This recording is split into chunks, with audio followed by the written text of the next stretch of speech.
The What Your Next podcast helps you build a TBR of future favorite books. In each episode, Lauren and Mean interviews authors and book influencers to recommend books they loved for you to pick up today. If you're an avid reader, always looking for your next great read, then the show's for you. Hi, Mila. Welcome to What Your Next podcast. Hi, thanks for having me. So happy to have you here. Tell us a little bit about yourself. Oh my goodness. My name is Mila Finelli. I write very sexy contemporary mafia romances. I live in the Northeast. I have a husband who might have COVID. We're going to find out later today. So that's kind of what's going on in my world. I'm busy writing. And yeah. It's a lot. It's a lot. It's a lot. And honestly, like we're just going through trying times, but I feel like we've been on unprecedented times for so long that it just added another layer of it. You know? Yeah. And to be fair, this is like nobody in my house has had COVID yet. Yeah. And this is like really the first time he's, had to get tested because he's had a scare. So, fingers crossed, we'll see. Fingers crossed, we'll see. Yeah. All right, let's chat about some mafia romance. Like, what led you? Were you a mafia reader before that, or what led you to create this world of mafia? So I read a ton of mafia romance. I love it. I am Italian, not 100%, but quite a bit. And my family always watched The Godfather, at holidays, like growing up, like it just was Godfather 1 or Godfather 2 was like always on. And, we watched it and I could probably recite every single line. So, my Italian ancestors came through Ellis Island. I just have like this real sort of Italian American like connection. And so, I've always read mafia books and and mafia romance. And then I just decided during lockdown, like it's time to do it. Like I need to write something fun just for me. And so I started looking at the genre and thinking about sort of what hadn't been done, because that's what I try to do. My goal as an author is to give readers something they haven't seen before. Mm-hmm. And so I was thinking, where are the holes? What can I do that's different from what's already been done? And to me, I want to see the Italian side, like the real not Italian American. I want to see what's in Italy. So I started researching, the real Italian mafia and came upon all this stuff about the 'Ndrangheta and really what's going on now in the Italian mafia. And it was fascinating. So, it just, in all that research, that's sort of where the book was born and where Fausto came from. So. All this. And I feel like that should be a fun escape in the pandemic, So fun. So fun. Like I imagine just being immersed in that world and be like, okay, there's crime, there's embezzlement, there's computer crimes, because we're in the 21st century. We're in the 21st century. Yeah. I didn't even know what that is a lot of what they're doing now. There is a lot of drugs, there's a lot of, kidnapping, there's a lot of online stuff. It really just all came from sort of really what's happening. And it was a blast. I think I wrote Mafia Mistress in 45 days, which is, that's I kind of couldn't stop writing it. That's how much fun I was having.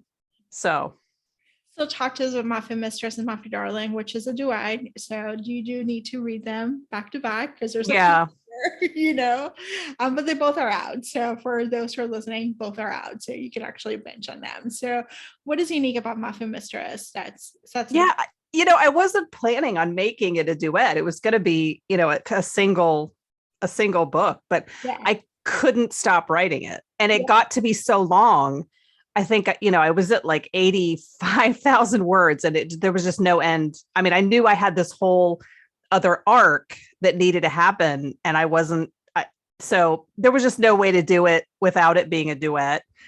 I don't plan on writing any more duets if I can avoid it, because it wasn't my preferred way, to write. So, but I really I love an age gap romance. I read a lot of age gap romances. So, I knew I wanted it to be, it's kind of almost one of my favorite books that I've read in the last, I don't know, 3 or 4 years is The Redemption by Nikki Sloan. I mean, McAllister is like my all-time. I mean, I reread that book every 4 or 5 months. I love McAllister. So for me, I kind of was thinking I want to write that, but have it be set in Italy. Because I always wanted in that Filthy Rich American series, I always wanted McAllister to, like get the girl in the end. So I kind of wanted that Filthy Rich American series set in Italy. He's, really bad. He is the head of he's a mafia don, but he gets the girl. So that's sort of where I was thinking. I love this. And I love that she was a mistress, that we had this, because typically we see mistress when they're like married and they're like, and it's just like the concubine and all these different things. And they're not married. He's not married. He doesn't have attachments, but he doesn't want to get married right away. Like there's a right. He's been married before. He has no interest in ever being married again. His wife was murdered. He knows the kind of life that he leads. It's not conducive to, safety for any loved ones. So yeah. And all the kidnapping, as someone who enjoys kidnapping, and I need to go to therapy for this, but you gave us the gift of kidnapping over and over. Yeah. Poor Frankie.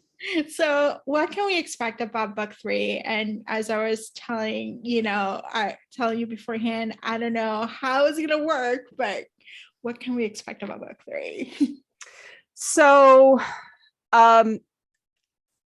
what's interesting about a villain and what's interesting about Enzo is we get a little bit of his POV in the dungeon, but you have to remember, like, everybody, even terrible people in their own mind can justify what they're doing and, really believe they're doing the right thing. So in Enzo's mind, he, I don't want to give too much away, but I feel like the dungeon POV is a little hint, in Mafia Darling, of sort of where Enzo's coming from. I mean, he,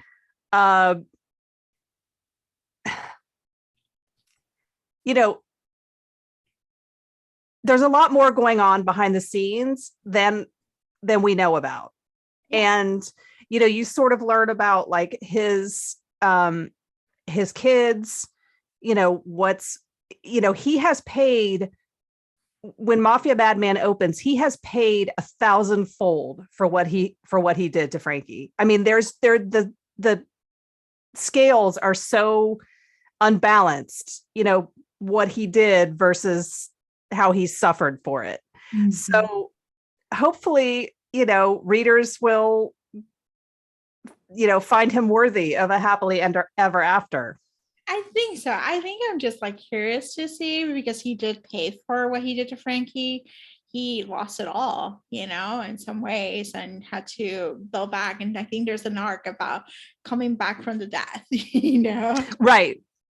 Which I always love. Mafia Darling was like that. Like Mafia Mistress was really sort of Frankie's arc. And then we get to Mafia Darling, which is really Fausto's arc of how can Fausto give her enough agency to let this 18-year-old, woman really coexist with him. So that's sort of Mafia Darling. And then Mafia Madman is, Enzo and how he's going to regain his life. Yeah. So yeah. And then book 4 is Julio. Woo! So that's going to be book 4, which I'm very excited about. Oh my gosh, you're the gift that keeps on giving. I get a lot of emails and Instagram direct messages about Julio. People seem to really like Julio. Yes, we do. Yeah. This is gonna be so exciting. So, all right, so let's chat some book recommendations. Do you have any books you recommend our listeners to pick up other than The Redemption, which is spectacular and is available on audio, so we can actually listen to it too? Oh, The Redemption on audio is one of the best audiobooks I have ever listened to. It is so good. And as a matter of fact, like I own both. I bought, and I listen to the audio quite frequently. And Mafia Mistress and Mafia Darling are coming out in audio next week. So I'm very excited. I listened to both of them. It's amazing. I hired, an Italian speaker for Fausto. The woman that does Frankie also speaks Italian. Like it's amazing. So I just finished Praise by Sarah Kate. Mm-hmm. And the sequel was really good too. Mm-hmm. Oh my god, the sequel when he's groveling and she puts anal butt plug in it. Yes. Yeah. I'm just saying. I'm like, this is like the best groveling scene ever. I don't think I've ever seen that in a book before. Yeah. So I was very, I loved that a lot. And I think a lot of her stuff, like even in Praise, like there's a lot of stuff that she did in both books that I was like, wow, this author is like really pushing the envelope, and I love it. I love authors that do that. Yeah. And I think Praise and Mafia Mistress are good companions. I feel like the ex-boyfriend's dad, ex-boyfriend's fiance, age gap romance is a little taboo. It's a little different, but it has so much high heat for those. Yeah, I mean, maybe that's why I loved Praise so much, because I was like, oh yes, get it. So I really love that. I just finished the sequel to Heated Rivalry by Rachel Reed, and the name is escaping me. The Long Game. Yes. Male hockey. I love those two characters. I would buy anything that she wrote with those two characters. They're so good. And I saw people raving about Heated Rivalry for the longest time online, like saying how great it was. And I was like, I've read probably so many hockey romances. I'm kind of like hockey romanced out. So I passed on it for a long time. And then I finally read it, and it's my favorite. So it is so good. If you like Rivals to Lovers, it's just so good. And Ilya just has a soft spot in my heart. Like Ilya soft spot can do no wrong. No wrong. And when he was struggling in that second book, I was like bawling. Oh God, love it. I'm trying to think what else. Oh, Kink Camp by Adriana Anders was a wild ride. I mean, like it is actually a camp where kinky people go to sort of act out their fantasies, which already, like, the premise is like amazing. And she knows her way around a sex scene. She writes really spicy stuff. It's really great. And the heroine has a fantasy of being chased through the woods, and then caught by a man. And the hero, that's what he does. Like, that's his jam. So they sort of, through the book, meet up. He, there's a couple times where he chases her sort of anonymously, and then they sort of discover who the other person is while they're at the camp, and then they fall in love. That was really good. That was fun. Oh my gosh, I have to add this to my queue. I'm like all about like kink, spice, like high heat. Give me some, Yeah, same. I think because we're in trying times, you're like, I just need a good escape, and this is a good escape. Yes, Kink Camp is really good, and the second book I know is coming out soon. but I don't think it's out yet. Awesome. All right. So Mila, tell us where we can find you online. MilaFinelli.com. And Instagram is kind of where I hang out on social for the most part. And that's Mila_Finelli_author. Awesome. Thank you, Mila, for being on the show. Thanks for having me. It was fun. If you enjoyed this podcast, feel free to share with friends, subscribe, rate, and review the show. This is the easiest way to support this podcast. For a list of books mentioned and other romance recommendations, please visit whattoreadnextblog.com. The What to Read Next podcast is part of the Frolic Podcast Network. Please visit frolic.media/podcast to discover new shows to tune in. Thank you so much for listening. Have a great day.